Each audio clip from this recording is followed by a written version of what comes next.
Eh bien, bonjour à tous, c'est Arthur, on se retrouve aujourd'hui pour notre première vidéo, la première partie sur deux, de la représentation des données en informatique. Alors, aujourd'hui, qu'est-ce qu'on va voir? On va voir un petit peu ce que c'est le système décimal, le système binaire et le système hexadécimal, et voir comment est-ce qu'on peut créer notre propre système. Et alors, à la fin de la vidéo, il y aura bien sûr des petits exercices, comme je vous avais promis dans la vidéo de présentation de la chaîne. Bien, commençons. Alors, qu'est-ce que le système décimal? C'est notre système, c'est le système qu'on utilise tous les jours.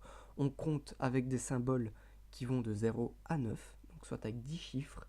Donc décimal, base 10. On appelle ça la base 10 parce qu'il y a 10 chiffres. On va de 0, 1, 2, 3, 4, 5, 6, 7, 8, 9, puis 10, 11, 12, 13, etc. etc. Alors, on peut décomposer un chiffre en base 10 de cette façon-ci. On va prendre 153 tout au long de la vidéo, ce sera notre petit exemple. Donc c'est 153D. D pourquoi? Pour décimale, base 10. Pour bien faire la différence entre une base 10 et une base 2 qu'on verra après. Alors, 153, qu'est-ce que c'est si on veut le décomposer? Eh bien 153 c'est 3 fois la base exposant l'indice auquel le chiffre, la position auquel le chiffre est dans le chiffre, soit 0. Donc c'est 0, 1, 2. Donc c'est 3 fois 10 exposant 0, soit 3 fois 1, soit 3. Ensuite vous avez le 5, c'est 5 fois 10, donc soit la base, exposant sa position dans le chiffre 1, position 1. Donc 5 fois 10 exposant 1, ça fait 5 fois 10, ça fait 50. Ensuite, vous avez le petit 1 ici, donc 100. 100 c'est quoi? C'est 1 fois 10 au carré. Donc, soit c'est toujours le même principe. Vous prenez le chiffre, vous le multipliez par la base. Donc ici on est en base 10, du coup on prend 10, exposant la position du chiffre dans le nombre. Donc soit ici c'est 2. On commence avec 0. Donc ça fait 1 fois 100. Donc en gros vous recomposez le chiffre d'une autre manière, ça fait 3 plus 50 plus 100, ça fait bien 153D. On met le petit d juste pour savoir qu'on est bien en système décimal. Donc là, ce qu'on vient de faire, c'est qu'on a converti notre chiffre en base 10 vers le même chiffre en base 10. Ça n'a pas vraiment d'intérêt. Mais là, je vous ai juste montré en fait qu'on pouvait décomposer un chiffre de cette manière-ci. Et cette décomposition, on va la retrouver dans toutes les bases existantes, notamment en base 2, qu'on va voir juste ici. Donc, je vais vous montrer deux techniques de conversion d'un chiffre en base 10 vers la base 2. Donc voici la première technique, on va toujours prendre le même nombre. Et donc on va le décomposer en base 2, en puissance de 2. Parce qu'avant on décomposait en puissance de 10, vu qu'on était en base 10, maintenant on va décomposer en puissance de 2, vu qu'on est en base 2. Je vous ai remis les petites puissances de 2, juste en dessous, histoire de ne pas les retenir par cœur, mais ça viendra au fur et à mesure. Donc de la plus petite vers la plus grande. Donc ça c'est 2 exposant 0, 2 exposant 1, 2 exposant 2, 2 exposant 3, 2 exposant 4, etc. etc. Jusque 2 exposant 11, si je ne m'abuse, 2048. Enfin bref. Alors on va décomposer 153 en puissance de 2. Alors la question qu'il faut se poser au début, c'est quelle est la plus grande puissance de 2 que je peux placer dans 153? On va regarder dans notre tableau. C'est 128. D'accord? Et 128, c'est quoi? C'est 2 exposant 7. Donc en gros, 153 c'est quoi? C'est 1 fois 2 exposant 7, soit 1 fois 128. Donc c'est 1 fois 2 exposant 7 plus, parce qu'il faut bien aller jusqu'à 153. Là on est qu'à 128. Donc plus, et normalement je pense qu'il reste 25. Donc 153 moins 128, il reste 25. Donc maintenant il faut trouver la plus grande puissance de 2 qu'il y a dans 25. Et donc c'est quoi? C'est 2 exposant 4, soit 16. Du coup c'est 1 fois 2 exposant 4, soit 1 fois 16. Oups là. Alors oui, j'avais un petit souci avec mon slide, du coup j'ai dû un petit peu rafistoler le bazar. J'avais inversé les deux lignes ici, enfin bref. Donc là on a 1 fois 2 exposant 16 dans 25. Du coup on note ça 1 fois 2 exposant 4. J'ai dit 2 exposant 16, mais non c'est 1 fois 16. Donc là on en est à quoi? On en est à 1 fois 2 exposant 7, soit 1 fois 128, plus 1 fois 2 exposant 4, soit 1 fois 16. Du coup on est à 128 plus 16. Il reste 9. Donc on fonctionne de la même manière. Quelle est la plus grande puissance de 2 qui apparaît dans 9? Ben, c'est 8, soit 2 exposant 3, soit 8. Ensuite, il reste combien? Il reste 1. Parce que 9 moins 8, ben, il reste 1. Et 1, c'est quoi? Ben, c'est 2 exposant 0. 1 fois 2 exposant 0. Du coup, on le note. Ce qui nous donne bien 128 plus 16 plus 8 plus 1. Ça nous donne bien 153. Mais à partir de là, comment est-ce qu'on peut mettre ça en binaire? Eh bien ici, lorsque vous décomposez votre chiffre, vous gardez les facteurs à côté. Soit 1 fois 128 plus 1 fois 16 plus 1 fois 8 plus 1 fois 1. En mettant aussi les facteurs à 0. Soit 1 fois 128 plus 0 fois 64, parce qu'il y a 0 fois 64 dans notre décomposition, plus 0 fois 32, plus 1 fois 16, plus 1 fois 8, plus 0 fois 4, plus 0 fois 2, plus 1 fois 1. Vous prenez chacun des facteurs, vous les mettez l'un à la suite de l'autre, et vous avez votre nombre en base 2, soit en binaire. Vous mettez un petit b pour dire que votre chiffre est bien en binaire. Et ça va être comme ça pour toutes les bases existantes, soit aussi pour... Ah oui, là il faut d'abord présenter l'algorithme qui va permettre de transformer un nombre en binaire avec la deuxième technique. Mais en gros, cette technique ici fonctionne pour toutes les bases, que ce soit base 2, base 3, base 4, base 5, base 10 même, base 16, ce sera toujours la même technique. Elle fonctionnera dans tous les cas. Alors, on va voir la deuxième technique maintenant. Toujours avec 153. Pour le transformer en binaire. Cette technique-là, elle est ultra simple. Vous n'avez même pas besoin de retenir les puissances de 2. Alors, comment est-ce qu'elle fonctionne? On appelle ça l'algorithme glouton. Ne demandez pas pourquoi. Elle fonctionne comment? Vous prenez votre chiffre de départ et vous vous posez une seule petite question. Est-il pair ou impair?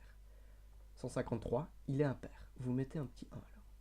Ensuite, vous divisez votre chiffre en 2. 153 coupé en 2, ça fait combien? Ça fait 76,5. Mais ici, on s'en carre la nouille de la virgule. Du coup, vous prenez juste 76. On prend le palier. Du coup, 153 coupé en 2, 76,5, on enlève la virgule, ça fait 76. 76, est-ce qu'il est pair ou impair? Il est pair, vous mettez un 0. Et vous faites ça jusqu'à avoir votre petit 1 qui lui sera toujours impair. Ensuite, vous vous arrêtez.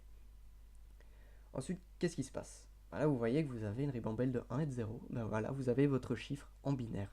Mais attention, le chiffre en binaire ne commence pas ici, mais il commence ici. Donc ça, le 1 ici, ça équivaut à ce 1 là.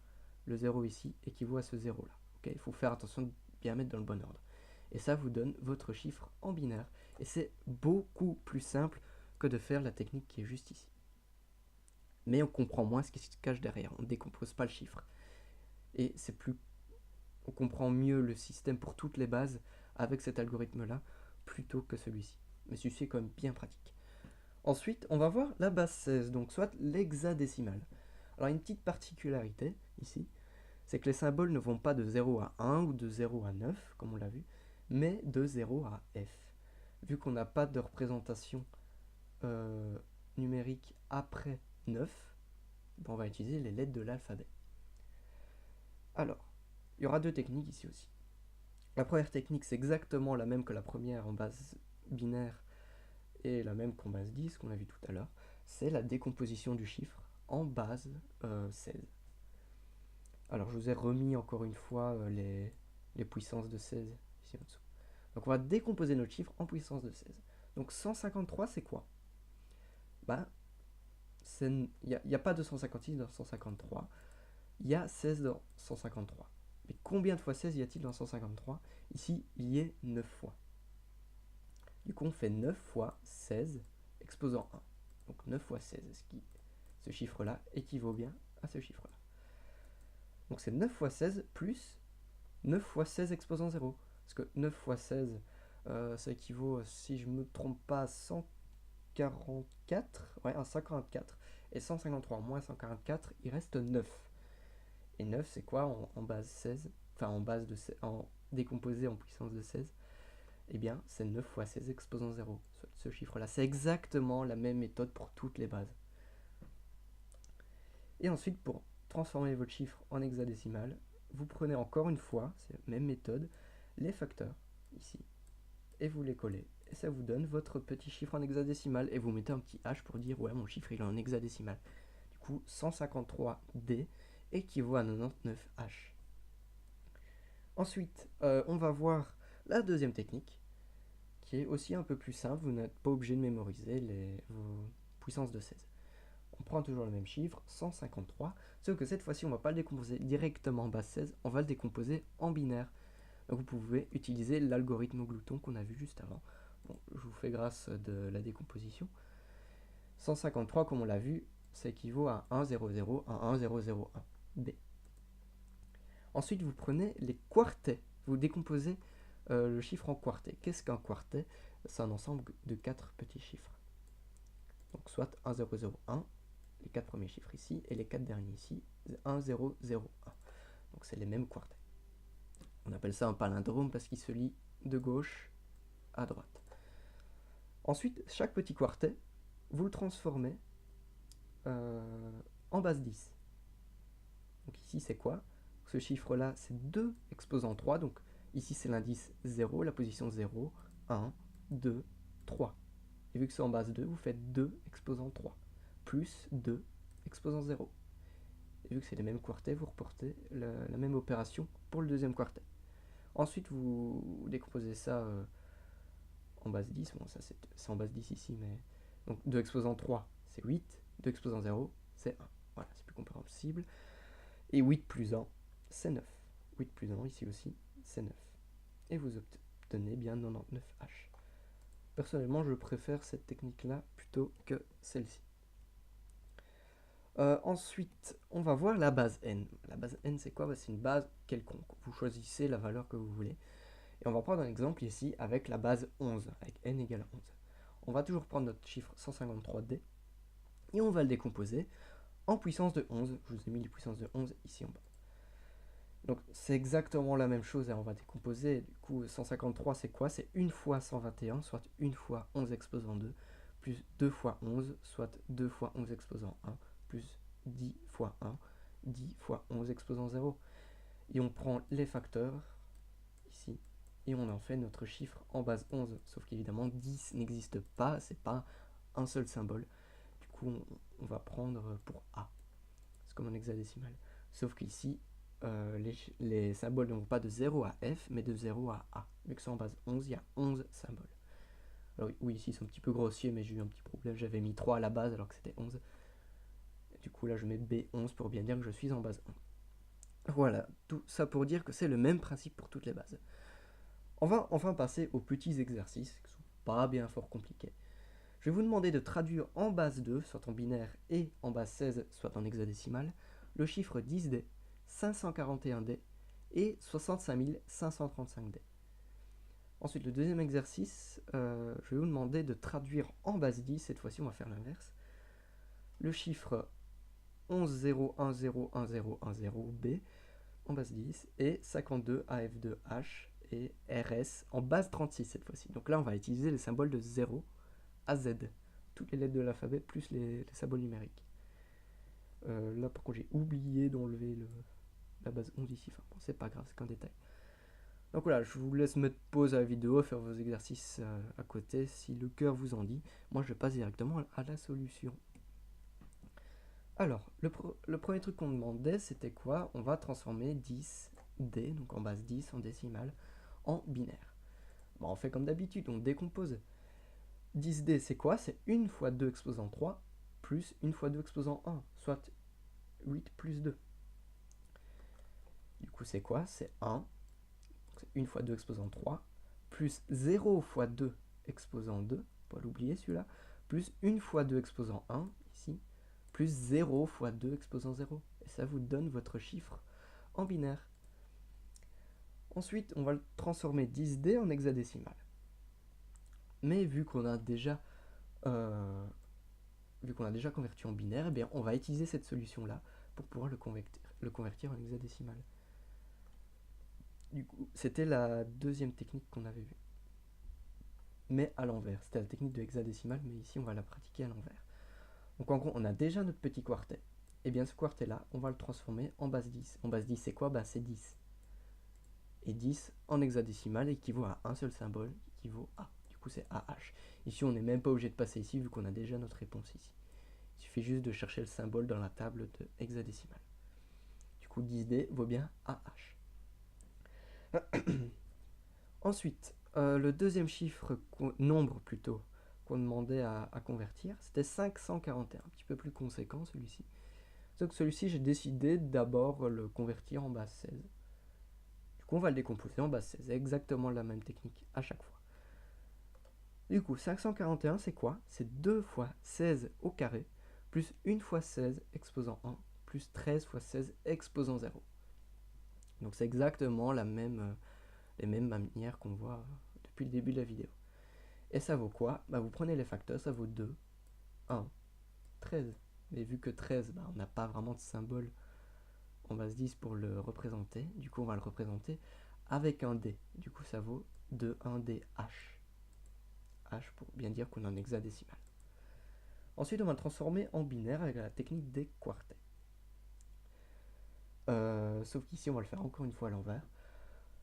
Sachant qu'en hexadécimal, un symbole équivaut à un quartet en binaire, ben on va décomposer chacun des chiffres hexadécimaux en binaire. Donc 2 en binaire, ça vaut 0, 0, 1, 0. 1 en binaire, ça vaut 0, 0, 0, 1.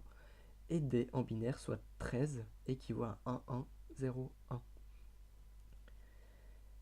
Et donc, ces trois quartets collés ensemble, ça donne notre chiffre en binaire, soit 1, 4, 0, 3, 1, 0, 1, B. Enfin, le dernier nombre à convertir en binaire en hexa, c'est 65 535. Ici, j'ai décidé d'utiliser l'algorithme glouton. Du coup, on va diviser notre chiffre en deux et voir s'il est pair ou impair. Alors, notre chiffre ici est-il pair ou impair? Il est impair, vous mettez 1. Vous le divisez en 2, il est toujours impair, vous mettez 1. Vous le divisez en 2, il est toujours impair, vous mettez 1, etc., etc., etc. Ce chiffre sera toujours impair quoi qu'il arrive. Et à la fin, ça vous donne une ribambelle de 1. Ensuite, pour le convertir en hexadécimal, vous prenez tous les quartets et vous le transformez, chacun en un symbole hexadécimal. C'est tout aussi long que ça. Toujours la même technique. Et vu qu'un quartet entier, c'est-à-dire rempli de 1 vaut F, et vu qu'il y a 4 quartets, ça fait 4FH. Et bien voilà. Ah non, il y avait encore les prochains exercices. C'était la conversion binaire vers décimal, hexa vers décimal et base 36 vers décimal. Alors, ce chiffre-ci en binaire, qu'est-ce qu'il vaut en décimal? Eh bien, on va encore décomposer, mais à l'envers cette fois-ci. Du coup, les zéros, on s'en carre la nouille. Vu que 0 fois 2 exposant 0, ça vaut 0. Un facteur de 0, le 0 est neutre, du coup, non, le 0 est bloquant. Je sais plus comment est-ce qu'on dit. Enfin, bref, donc en gros, le 0, ce sera toujours 0 quand vous avez 0 dans une multiplication. Alors, du coup, on va prendre tous les 1 avec la position. Ce 1-ci, qu'est-ce qui vaut? 1 fois 2 exposant 1, ça fait 2. Donc c'est 1 fois la base, donc soit 2, exposant la position. Donc la position c'est 1 ici. Je rappelle que la position c'est 0, 1, 2, 3, 4, 5, 6, 7 et 8. On commence la position à chaque fois à 0. Dans ce cas-ci, ce sera 1 fois 2 exposant 1, plus 1 fois 2 exposant 3, plus 1 fois 2 exposant 5, plus 1 fois 2 exposant 7, plus 1 fois 2 exposant 8. Si on décompose ça en chiffres plus compréhensibles, ça fait 2 plus 8 plus 32 plus 128 plus 256, ce qui nous donne 426D en décimale. Ensuite, on avait 52 AF2H. En hexa, on voulait le convertir en décimale. Et bien c'est pareil, on convertit tout ça en puissance de 16, soit 2 fois 16 exposant 0, donc c'est toujours la position, plus 15, vu que F c'est 15 en hexadécimal, fois 16 exposant 1, donc le 1 étant la position encore une fois, plus A fois 10 exposant 2, soit 10 fois 16 exposant 2, j'ai fait 10 fois A fois 10, hein, mais non c'est A fois 16 exposant 2, plus 2 fois 16 exposant 3, plus 5 fois 16 exposant 4, et vous convertissez tout ça en chiffres compréhensibles, ça donne 2 plus 240, plus 2560, plus 8192, plus 327 680, et ça vous donne ce beau chiffre que je ne prononcerai pas, parce que j'ai mal à la gorge. Ensuite, vous avez RS en base 36 cette fois-ci. Donc en gros, on va décomposer RS en nombre en puissance de 36. S, qui est la position 28 dans la table en base 36, du coup on va faire 28 fois la position, donc la base fois exposant la position, donc 28 fois 36 exposant 0, plus R qui vaut 27, fois 36 exposant 1, ce qui fait 28 plus 372, qui vaut 1000D. Voilà, donc RS base 36 vaut 1000. Et bien voilà, je pense que c'est tout, effectivement. J'espère que je vous ai appris des trucs. C'est la fin de la première partie de la représentation des données. Dans la deuxième partie, on verra comment est-ce que c'est interprété dans l'ordinateur. Parce que dans l'ordinateur, vous aurez des limites de taille, de nombre. Vous aurez une notion de bits aussi qu'on verra. Et donc voilà, je crois que c'est tout ce que j'avais à dire. C'est qu'on aurait pu parler du binaire de Gray aussi, mais ça sera peut-être dans une autre vidéo. Allez, merci d'avoir regardé la vidéo, j'espère qu'on se reverra dans les prochaines, et je vous dis à la prochaine. Tchuss.